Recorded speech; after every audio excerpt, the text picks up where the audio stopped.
Alors on a demandé, on a dit qu'il y a un débat, est-ce que Miktsat Kesef, Kekola Kesef, pour ne pas perdre les maisonnotes. Il y a un qui dit Miktsat Kesef, Kekola Kesef, et il dit qu'une almana qui a pris même un peu, elle n'a pas de zrout, parce que comme si elle avait reçu Rabbanan, ça vraiment Miktsat Kesef, Kechol Kesef, c'est vrai. Elle a un zrout de recevoir sa Ktuba, mais c'est un zrout, elle ne perd pas ses maisonnotes. Rabbi Shimon, il dit que le Miktsat Kesef, déjà, il est considéré comme un début de paiement, donc ça y est, ça s'est terminé. Pour Haramim, il faut l'intégralité. La Gemara dit, ah, il y a un autre endroit où on a vu un débat qui est tout à fait le contraire. Des Tanya. Veu Isha Bivtulea Ikar. Et une halakha, un Kohen Gadol, il est malheureux. Vous savez qu'un Kohen Gadol qui a perdu sa femme, euh, il a 50 ans par exemple, il a besoin de se marier, c'est horrible. Il peut se marier, même pas avec une célibataire, avec une vierge. Mais c'est quoi une vierge? Une femme de 18 ans, elle ne s'appelle pas vierge. Et là, il y a virginité, mais elle ne s'appelle pas vierge. Entre 12 et 12 ans et demi, il va trouver une femme entre 12 et 12 et demi. Ça veut dire quoi, ça? Veu Isha Bivtulea Ikar. Bivtulea. Alors, regardez, vous allez voir, regardez. Mais c'est déjà arrivé, là, sur le plan historique. Ah ben, je suppose. C'est De pas toute la façon, question à que c'est l'époque, arrivé. à l'époque, le Kohen Gadol, à l'époque, les Kohen Gadol, Ouais, à mon avis, avant, bon, J'ai jamais pensé à ça. ils arrivaient au poste très tard. Ça veut dire qu'ils arrivaient au poste tard. Mais non, ça c'est en théorie. Ils arrivaient. Oui, Naran, Matkinin le Ishared, mais c'était pas évident de trouver une femme. Ah, il se sépare de sa femme. C'est pas évident. C'est pas évident. C'est pas évident. Un Kohen Gadol à l'époque, un Kohen Gadol, avant d'être nommé au poste, il restait 4, 5 ans. C'était des Kohen, par exemple, admettant de 60 à 65. C'est-à-dire, tant qu'il a encore la force, c'est bien, mais avant ça, il se mariait avec évidemment une femme moutère, même une almana, il peut. Mais au moment, au poste même, c'est compliqué. Il n'a pas le droit de passer Kippour sans femme. Donc, il a démissionné. S'il ne s'est pas marié, ça peut se faire par le Segen, par son bras droit, mais tu n'as perdu tout l'avantage de Kippour. Tout le Kohen Gadol. C'est tout sur Kippour. Pourquoi la Torah elle a demandé.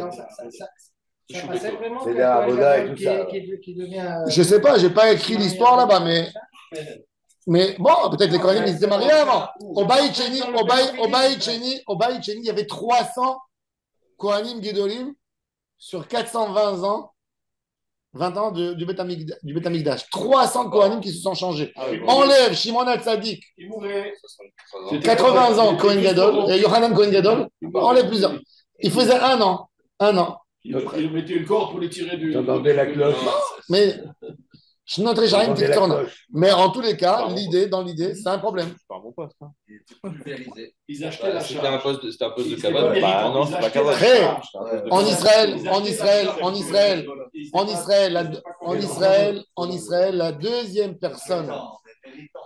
Israël, la deuxième personne après le roi, c'est le Kohen Gadol.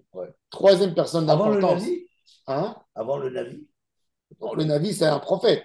Il n'y a plus. Mais il n'y a plus. Mais ça veut dire dans le poste, il y avait le roi, le Kohen Gadol, le chef du Sanhédrin, le maire de Jérusalem, le Rosh Bet Av, qui était responsable du Beth Amikdash, le Kohen responsable de la. Et puis après, les gouverneurs de région, le chef d'armée, d'état-major. Mais le Kohen Gadol, c'était le deuxième poste après le roi. Donc, tu t'imagines un peu la dynamique autour de ce. C'est le grand rabbin. Non, même pas aujourd'hui. C'est pas gentil. C'est beaucoup plus que le rabbin. S'il restait un an. Non, en moyenne, parce qu'il y en a Non, beaucoup qui se faisaient pulvériser. Cohen, premier bail, il y avait 20 Kohanim sur 410 ans. 20. Chacun, il restait 20 ans. C'était un poste. Cohen Gadol, ils avaient son mot à dire. C'est le Cohen Gadol, il lit la Torah, le Hakel. Quand il sort, Motsei Kippour, tout le peuple est sur lui. Tous les yeux sont sur lui. Tout le monde veut une bracha du Cohen Gadol. Un mot à lui qui dit, c'est un poids. Des fois plus important que le roi. C'est pour ça que Hérode a voulu détruire le poste du Kohen Gadol. Il a essayé de lui enlever. Le Kohen, il était assis. C'est le roi. Quoi, il était jaloux de lui, Non, c'est pas toujours le roi qui lisait, c'est le Cohen. Il était jaloux de lui. Hein? Il était jaloux de lui. Oui, le chef du Sanhedrin. D'ailleurs, vous savez, si vous allez sur la rue King George, vous connaissez la synagogue, la grande synagogue Beth Knesset Gadol. Oui. Vous avez un mur blanc et vous avez un petit balconnet. Un tout petit balconnet. Le rêve du Rav Kook, c'était de fonder le Sanhedrin et de lire la Torah dans le balcon du Sanhedrin. C'était ça. Regardez dans les Hajj, vous avez le petit balcon qui était censé lire de là-bas le Sefer Torah, le Hakel. Les rabbinim orthodoxes, Haredim, ils ont fait la guerre. C'est pour ça, chez les Haredim, comme le rabbinat à l'époque, il était le rabbinat d'Israël, le Bedin Agadol, il était à Echal Shlomo. Les rabbinim Haredim à Me'achari. Oui, c'était le siège là-bas. Ils ont fait un kherem sur celui qui rentre à Echal Shlomo. Oh. Kherem. Kherem. Kherem. Le Rav Eliashiv, par exemple, le Rav Eliashiv, avant de devenir Haredi, il était là-bas, il était membre du Bedin. Quand il est parti chez le Rav de Brist, il a dit qu'il a été à Echal Shlomo, ne passe pas le seuil de la porte de ma maison. Il n'a pas laissé rentrer. C'était les Haredim, ils ont fait la guerre. Aujourd'hui, Echal Shlomo est devenu Haredi. C'est-à-dire, ils ont vidé. Quand les rabbinim Haredim ils sont venus, ils sont appropriés le rabbinat, ils ont fait déplacer le rabbinat de Echal Shlomo. Aujourd'hui, les meubles de Echal Shlomo, c'est un musée avec la grande synagogue qui n'a pas son poids. Mais ils voulaient en fait, tu avais sur la rue King George, tu avais toute l'administration sioniste. Tu avais Yeshurun qui fait le coin, Beta Istadrut Tzionit, Echal Shlomo. C'était il y avait à l'époque la Knesset. La Knesset était à la rue Schatz. Il y avait la Knesset. C'était tous les immeubles sionistes sur la rue King George. Et les Haredim, ils ont fait la guerre mondiale contre ces. Pratiquement, il ne fallait pas utiliser la rue. Ah ouais, bah oui. C'était terrible. C'était celui qui passait, qui rentrait à Echal Shlomo. Celui qui rentrait à Echal Shlomo, il y avait les bar mitzvot aristocrates, les mariages aristocrates. Et je me rappelle un jour, quand j'étais à la Yeshiva, on avait une bar mitzvah qui était là-bas. Je suis parti demander au Rav d'aller. Il a dit, c'est où? Je lui ai dit, c'est à Echal Shlomo. Il a dit, tu rentres pas. Une église. Ça veut dire c'est pour eux, c'était une église. Et il fallait rentrer en cachette. Tu vois, ouais. Jusqu'aujourd'hui, tu dis Echal Shlomo dans certains endroits, c'est. Ils n'étudiaient pas les Mishnayot de Kehati parce que c'était édité par Echal Shlomo aussi. Echal Shlomo, c'est une église. Ils ont rendu un centre conservatif réformé. Mais c'est à cause de leur action à eux. Mais oui, bon, mais c'est une étiquette. Non, on ne parle pas. Israël, c'est. Mais ça m'énerve. Ça m'énerve, on a beaucoup de problèmes à cause de ça. Israël, c'est toujours Israël. Il faut savoir, en Israël, c'est un pays d'étiquette. C'est l'étiquette. C'est l'étiquette. Le débat aujourd'hui, le débat, qui c'est qui va juger cette femme de l'armée, cette fameuse femme? C'est un débat d'étiquette. La Yoel, cette Mishpatit, elle dit c'est moi. Le Sarah Mishpatit, il dit c'est moi. Ça veut dire c'est même plus la question comment elle sera jugée. C'est qui. Bah, ça donne qui après comment? C'est-à-dire on est dans le qui et comment au lieu de s'occuper du sujet. Oui, on est là-bas. Il faut que la personne qui la juge, elle soit. Peu importe, le jugement après, ça sera. S'il sera de ce côté, l'autre va dire que c'est comme ça. S'il sera ça sera toujours. Pourquoi? Parce que c'est toujours en Israël. Au lieu de. On revient au petit problème. On rentre dans la petite tête de qui, quoi, qui tu es. D'ailleurs, la vraie question, c'est pas qui est juif, Rav. C'est pour ça qu'on est dans la panade. Hein? Quoi? C'est quoi, mec? Quoi? Bon. Le quoi? Alors, la en tous les cas, elle dit. Alors, regardez, Ishabib Toulé Aïkar, le Kohen Gadol. Le Kohen Pradle Bogeret, chez Kaloub et Touléa. Il y a eu un débat entre les Tanaïm. C'est quoi la définition? Je m'excuse, on rentre dans ce thème, mais c'est quoi la définition d'une vierge? Ça veut dire quoi? Oui. Est-ce qu'une vierge, c'est une fille? C'est pas une fille qui n'a pas été avec un homme. Parce que qu'est-ce qu'on a dit? Il n'a pas dit Véou Isha Betula Ikar. Betula, le mot Betula, c'est qu'elle n'a jamais été Betula Shalom Itali Ish. Biv Touléa. Dans sa virginité. C'est quoi dans sa virginité? C'est-à-dire que la virginité se forme dans son corps. Un peu de sa virginité. Ah oui. Ah? Parce que la Torah, elle a dit Véou Isha Biv Touléa. Elle n'a pas dit Vehu Isha Betula Ika. Donc elle a cette qualité d'être. On parle pas du nom de la femme. Oui. On parle de quelque chose de particulier qu'il y a en elle. Anatomie. Et ça, C'est pour ça que c'est à 12 ans. c'est un débat, c'est ouvert au C'est pour ça débat. que c'est à 12 ans ou à Mais 13 ans. attendez, elle naît avec. Ou alors c'est la puberté. Il faut décider. Non, c'est pas une puberté. Ah C'est non, pas une non, non, il y a puberté. une Non, non, formation, c'est pas il y a une Boguet. formation, Justement, Daniel. alors regarde le Donc, elle débat. naît avec. Voilà, il va Hier, l'expliquer hier, peut-être. Et quel était Vous savez quelle règle? Là, je suis dans le quoi? Je suis pas dans le confort, donc je sais pas. Elle peut Mais on est dans le quoi? procréer. Ouais. Elle a donc ses Paul règles. Cohen? Et là, elle devient Il fallait qu'il y ait Betula. une Ah, femme là, qui c'est voulait. Bébé, Ah. tout là. On ne sait pas encore. Le C'est Rambam, il intéressant, touche, hein. c'est pour avoir une idée propre, une femme d'esprit pur, elle n'a pas connu personne. Ça veut dire, même dans leur vie conjugale, c'est pur, c'est propre, c'est sain. Et est-ce qu'elle est vierge? L'Agmara a dit. Bien, c'est une notion Mais chrétienne. il passe Non, pas du tout. parce Non, que ça, c'est autre chose. Ah, d'accord, oui. Divrei Rabbi Meir, Rabbi Eliezer et Rabbi Shimon, Marchirin, Bebogeret. Eux, ils disent pourquoi? Parce qu'ils disent que même que, ils disent que le mot Betula, ça veut dire qu'elle n'a pas été avec quelqu'un. Non, mais pourquoi Betula? Hein? Pourquoi Betula? Mais c'est Betula, c'est même qu'il lui reste quelque chose. Même s'il lui reste un peu. Ah ouais. Ils disent, t'as pas besoin. Ils disent, c'est quand même compliqué de trouver une fille de 12 ans et demi pour qu'elle reste Betula. À l'époque, si une fille, même que les filles se marient, toi, à 14 ans, 15 ans, elle n'est pas dans le paramètre de Betula. Betula, c'est 12 et 12 et demi. C'est ça, Betula. En moyenne. Ça paraît bizarre quand même que le Kohen Gadol, pour nous, ça paraît très bizarre. Alors l'Agmara Bémet, elle dit Atam Bikra et Pligi. Rabbi Meir, ça va. Hein. Si la Torah elle aurait dit Betula Ikar, j'aurais dit même s'il reste un peu de Betulim. Betula, un peu. Un filo, mais peut-être Betulim. Quand elle a dit Betuléa, Adi Kakulu Betulim, que tous les Betulim restent. Biv Tuléa. Alors l'Agmara elle dit et c'est quoi Biv Tuléa? Bekedarka. Chez Lokedarka, une fille qui a, même si elle a été avec un homme, elle n'a pas été Kedarka, elle est restée Betula. Alors, elle est restée Betula. L'Ichora. Mais l'Ichora. Rabbi Elazar et Rabbi Shimon Sabré, Betula, Shlema.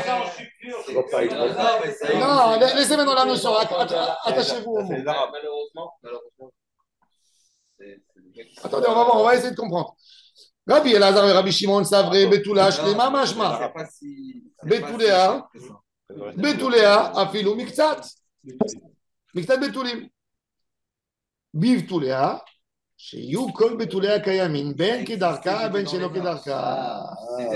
Mais c'est marrant de transposer ce raisonnement avec la ketouba. Elles ont peur de se faire Elle est égorger. complètement éloignée de cette relation. C'est-à-dire, dans l'idée, le Rambam dans le guide des égarés. Le Rambam, C'était dans les notes.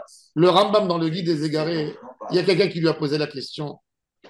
Pourquoi la Torah s'est mêlée de qui doit être la femme du Kohen? Et après, qui doit être la femme du Kohen Gadol?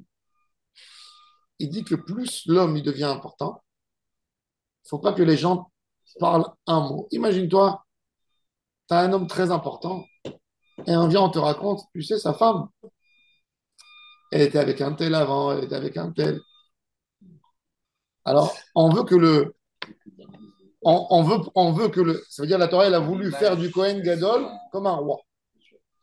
D'ailleurs, la groucha, pourquoi le Kohen, il ne prend pas la groucha d'après le Rambam, pour qu'il ne soit pas mêlé avec quelqu'un d'autre? Ça veut dire, demain, il vient chez lui un coup pour Shalom Bayit et il n'intervient pas tellement parce qu'il la trouve belle pour la prendre après. Ou demain, on va dire, tu sais, elle a quitté son mari pour être avec celui-là. La Torah, elle voulait mettre les Kohanim en dehors de tout ça, parce que c'est déjà important. Elle a dit Groucha. Pour un Kohen Gadol, elle a dit plus encore. Elle a dit même Almana, tu ne peux pas prendre. Pourquoi? Pour qu'on ne dise pas que celui-là, il connaît Shemam Forash, il a tué le mari avec un nom. Tu prends ta femme, peut-être. Le Rambam, il écrit ça dans le guide des égarés. Et pourquoi vivent tous les le Kohen Gadol? Pour dire que cette fille n'a rien eu, aucune aventure. C'est-à-dire, on veut garder même sa femme. Ça, c'est dans l'idée. Maintenant, après, quand tu rentres dans le détail, tu fais le pile-poule sur les lettres. Mais ça, c'est l'idée. C'est l'idée. Mais Sarah, excusez-moi. Ils refont un repas le soir Qu'est-ce qu'ils disent? à Montpellier, À Paris. mais la planche de charcuterie, Elle dit, vous vous rendez compte qu'il y a des lois que ça dénigre la femme, alors que ça n'a rien à voir avec le statut de la femme. Maintenant, le volume, ça va? C'est des ignorants. Oui, oui, oui. Non, mais là, c'est. Maintenant, le volume, ça va? Le volume va bien. Hein? Il faut que tout ce qui l'entoure soit au même niveau. Pour que Le soit volume va bien. Il faut que Marcel coupe son micro, on entend tout. On n'entend pas. Quoi? Que Marcel coupe son micro. Merci. Ah, j'ai commencé à couper On le micro, entend deux d'accord. débats en Il a même coupé temps. le micro. D'accord. En tous les cas, ça, c'est l'idée. Alors maintenant, la Gemara, elle dit. Bon, alors, c'est-à-dire le débat, il est à Chiyu qui est Darka, Gelo qui est Darka. Ça veut dire, on a vu un débat très intéressant chez Darka. sur le mot quand tu dis Kesef, est-ce que c'est Kol Kesef? Betula, Kol Betula. Ouais. Ça veut dire, c'est la définition. On a eu l'idée. Maintenant, on veut comprendre à quel point. Ouais, mais enfin, c'est des comparaisons qui sont un petit peu tirées par les cheveux. Hein. Moi, je peux dire aussi à Roubo Kekoulo pour dîner à Velout, Roubo Chelion Kekol Ayom. Quel est le rapport avec l'argent de la Kouba? Entièrement. Tu commences un peu, ça te fait. Non. Tu sais qu'un jour j'étais au Bédine. On a compris. Un jour j'étais au Bédine. Un jour j'étais au Bédine. Un jour j'étais au Bédine. Un jour j'étais au Bédine avec le Rav Amar. La femme elle a réclamé la Ktouba. Le garçon il est venu, il a dit toute la Ktouba c'est du fake. Alors le Rav Amar il lui a dit mais pourquoi c'est du fake? Il a dit regardez, vous avez écrit sur elle. Il a dit moi je l'ai connue avant moi, elle est sortie avec 3 personnes. Et ils ont écrit sur elle Betula. Donc toute la Ktouba c'est faux. Mais Kartao. Il lui a dit, tu l'as accepté sur toi comme Betula. Tu as signé. Tu as signé. Tu l'as accepté comme Betula. Tu as dit que pour toi, elle est Betula. C'est l'homme échané, tu as signé, il y a ta signature. Non, peut-être par machin. Tu as signé, tu as signé. Il ne signe pas aussi. Il chambre, tu sais, toujours le Rav Amar, il dit, il chambre la Rempens. Voilà. Il chambre la Rempens, faites attention du stylo. C'est le pack. Il a dit, tu l'as accepté comme Betula. Le soir de machin, le premier soir. Tu l'as accepté. Ah oui, Teta. Non, mais attends, tu l'as accepté. Tu l'as accepté, Ok, tu Betula. l'as accepté. Ça veut dire que si quelqu'un, dans le cas où quelqu'un il veut se marier avec une Betula, c'est important pour lui. Il vient, il se rend compte qu'il n'est pas Betula. Tu avais déjà dit qu'il tu peux aller au wedding et annuler le mariage. Ouais. Non, mais c'est possible. Là, pourquoi tu dis. S'il ne va pas le lendemain au Bedin, c'est où c'est? Ah, d'accord. Voilà, Ok. le lendemain. Bah, le lendemain. S'il va le lendemain tout de suite, s'il va le lendemain, il dit j'ai écrit Betula, elle n'était pas Betula. D'accord. Alors, si t'amusais. Hein? S'il a appris ça longtemps après. Il a appris ça 10 ans après. Non, quand un homme, Il a appris 10 ans après que. sa femme elle avait quelqu'un. Et il l'a vu. Hein? Comment ça, il l'a vu? Dis-moi, Il s'est rendu compte. Mais comment ça, il a. Ah, écoute. Non, il a raison, il s'est rendu compte. Mais non, il s'est rendu compte. Il n'a pas vu le drache. Ah, mais on avait dit, s'il s'est rendu compte, c'est que déjà il a dit des bizarres. Il y en a qui les perdent d'avance, vous allez. Non, On pas. avait dit. Non, mais elle a Qui quitté la perdent leur dame. virginité sans avoir de rapport. C'est bon, on peut dire Non, qu'elle mais n'a c'est pas ça. eu. Oui, ça Elle va. n'a pas eu, alors que ça peut arriver de pas On avoir. revient au début de la macérie. Manque de force. C'est pas grave. Donc, vous avez vu Ah. mon jeu de mots. Mais Darka, c'est Darka. C'est toute une partie de. Aïe, t'es à des tafs, ça casse à des casses, pas Ça fait Bektuba. rigoler. Il y a une femme, qu'est-ce qu'elle a fait? Son mari est mort. Ça me fait rire. Elle a vu que les enfants ne sont pas sérieux. Il y avait à la maison un gros vase en argent. Elle a pris le vase et l'a gardé dans un coffre-fort.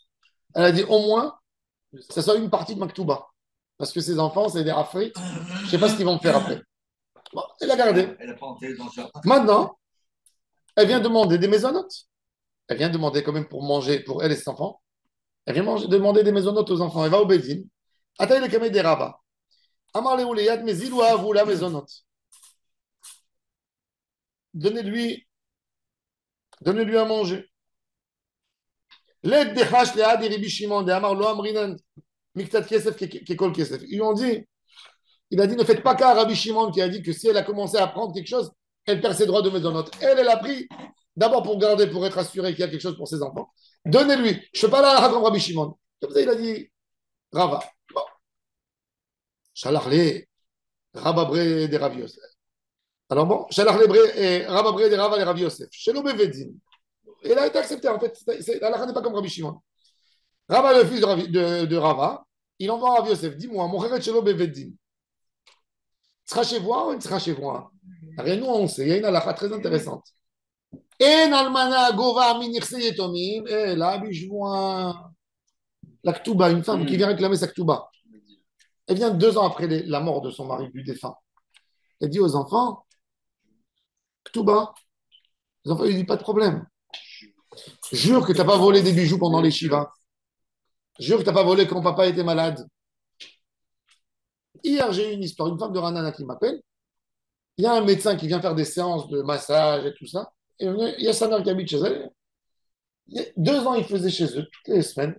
Elle le payait une fois sur 2. Elle payait. 2 ans sont passés. Il vient et lui dit, il y a 2 séances qui n'ont pas été payées dans les 2 ans. 500 shekels. Et il dit, après 2 ans, tu viens? Je te dois rien, moi. Ouais. Et lui, il dit, non, tu es une voleuse. Alors elle m'appelle, elle me dit, je veux savoir. Elle me dit, c'est quand même de l'argent, c'est 500 shekels. Je veux savoir ce que je dois lui donner. Oui. Je lui ai dit, comme votre habitude était toutes les 2 semaines que vous payez, ça veut dire toutes les 2 séances, vous payez. Et il s'est mis d'accord là-dessus. Maintenant, il vient 2 ans après à moitié, il doit vous amener la preuve. C'est à lui d'amener la preuve. Qui n'a pas été payé. Tu viens maintenant réclamer. Tu as ouvert tes livres, je ne sais pas moi. 2 ans après, comment on peut se rappeler? Mais c'est une question. Mais quand même, c'est intéressant, ça veut dire qu'il y a des cas. Là, les Tom me disent, d'où je sais? D'où je sais? Si tu n'as pas pris un peu là, c'est pas évident. Vous savez que la majorité des femmes, quand tu fais une joie, si elle est hirat shamayim, elle ne doit pas jurer. Ça fait très peur. Tu as pris une femme après la mort de son mari. D'accord? S'il n'y a pas les tnaïm de Maisonot, t'es yatva bébéti. Oui, forcément, elle a fait quelque chose. Elle commence à sortir avec quelqu'un déjà, quelques mois après. Elle reste à la maison pour ses enfants. Elle prend un yaourt, c'est Gezel. C'est pas évident. C'est pas évident. C'est pas évident. Donc, ils doivent arriver à une pchara. Le mieux, c'est d'arriver à une pchara. Il y a encore aujourd'hui des chocolates. Voilà. Sur maman, et comment on fait alors là, dans ce cas-là? Hein? Si elle veut avec quelqu'un, elle ne veut pas quitter ses enfants. Hein? Elle ne veut pas quitter ses enfants, elle va chez eux. Alors, ok. Elle prend un yaourt, qu'est-ce qui se passe? Non, il n'y a pas de problème. Quand même. Non, mais quand elle va. Mais quand elle gère, oui. Mais quand ses enfants, ils doivent lui donner les yaourts. Mais quand c'est les enfants de son mari, le mari, c'est. Les deux, il y a 2 enfants, le premier et le deuxième, ils disent tu nous touches notre héritage. On ne croit pas. Alors il leur a dit Shalach le Rav Abré de Rava le Rav Yosef, Mocheret Shelo Bevedin, Tzericha Shvuah en Tzericha. Vetiba Elach Achraz. Alors il lui dit, Rav Yosef, il lui répond comme un bon juif. Il lui dit pourquoi tu as demandé, est-ce qu'elle a besoin de Shvuah? Pourquoi tu n'as pas demandé, est-ce qu'il fallait faire une achraza, le bedin? Pourquoi on fait une achraza? C'est quoi le but de la achraza? C'est pour aider les Yetomim. S'il y a quelqu'un qui est prêt de payer plus cher, des fois, tu vends, tu as 3 appartements sur le palier. D'accord? Tu as 3 appartements sur palier. Le prix du mètre carré, admettons, il est 30 000 shekels du mètre. Il y a l'avocat qui s'occupe de l'appartement, il habite à Tel Aviv. Il appelle un agent à Ranana, il dit voilà, vends-moi cet appart. L'agent, il ne met pas, il dit j'ai un client. J'ai un client, il amène son client pour signer. J'ai un client, il est intéressé dans 2 pièces. Quand arrive au Bédine, les Tommy vont dire non, je ne suis pas d'accord. Je veux qu'on annonce, il y a des gens dans l'immeuble. Il y a peut-être le voisin du palier, lui, il va agrandir son appartement pour lui. Ça vaut le coup. Il ne va pas payer 30, il va payer 32 000 le mètre. Ça, c'est le but de la achraza. Alors, Rav Yosef, il dit à Rabba, fils de Rava, il lui dit, pourquoi tu ne m'as pas demandé la question? Est-ce qu'elle a besoin d'une achraza? Il lui a dit, achraza lo comme il j'ai pas de question, parce que pour moi, c'est évident qu'une almana, on ne lui a pas demandé de faire la achraza. Ve'amar Rabbi Zera, amar Rav Nachman, almana sheshama le'atzma, quand la Almana elle a décidé d'estimer, elle, d'amener un expert pour prendre le champ pour sa Ketouba, alors la Gemara elle dit, Eridame, Idea Rouz, s'ils ont décidé, ils ont déclaré, Ama il reste avec l'Oklum, et la lave de l'Oarouz, Velaatma ou de l'Oarasta avec l'Oklum. Si elle a vendu à quelqu'un, pour les maisonnotes, c'est fait. La Gemara dit non, c'est pas vrai. Léo, la Amde Arouz. Mais des Amrela, Mancham, quand on lui demande comment tu as pris ce terrain, qui c'est qui te l'a estimé? Comment tu peux prendre un terrain? Mais il y avait un homme, on lui a donné du foin de Yetomim pour garder l'orphelin. Azal Shamal Nafshi, il a dit combien ça vaut tout ce foin? 400 zouz. Darba Mea zouzé. Il a pris et il est parti, il est vendu au marché. À la fin, Iyakar, Kambeshit Mea. Il est parti chez le. Ça a augmenté, ça a pris 50%.